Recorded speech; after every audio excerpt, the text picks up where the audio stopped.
श्री संत शिरोमणि श्री गुरु रविदास जी महाराज जी की जन्मस्थली से 29 तारीख को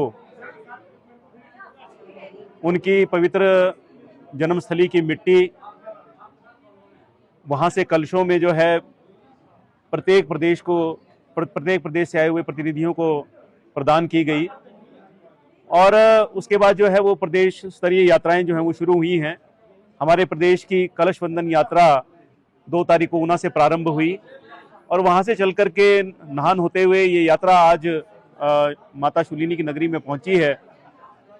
इस यात्रा का उद्देश्य ये है कि संत रविदास जी महाराज जो कि मध्यकाल के प्रसिद्ध संतों में से एक थे, 12 महाभागवत ऐसी 12 संतों की जो परंपरा है उनमें से संत रविदास जी महाराज एक थे।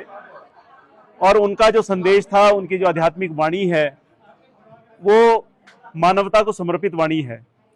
वो वाणी समता और समरसता पर जोर देती है।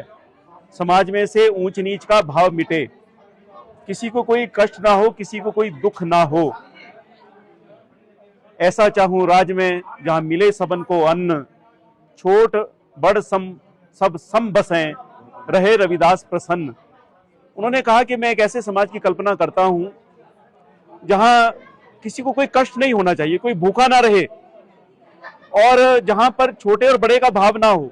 इस भाव को त्याग करके सम भाव से, समता के भाव से, समरसता के भाव से सब एक रहे। तो उन्होंने ऐसे समाज की कल्पना की।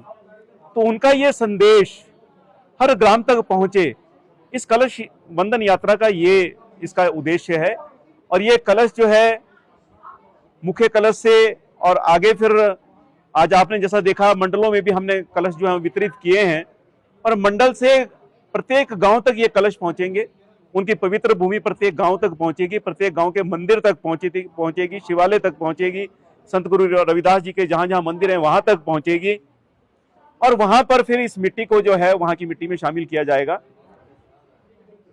और उस कार्यक्रम में सब गांववासियों को इकट्ठा करके, सब वर्गों को इकट्ठा करके लोगों को मानवता के प्रति जो संत शिरोमणि श्री गुरु रविदास जी महाराज का जो संदेश था उससे अवगत करवाया जाएगा।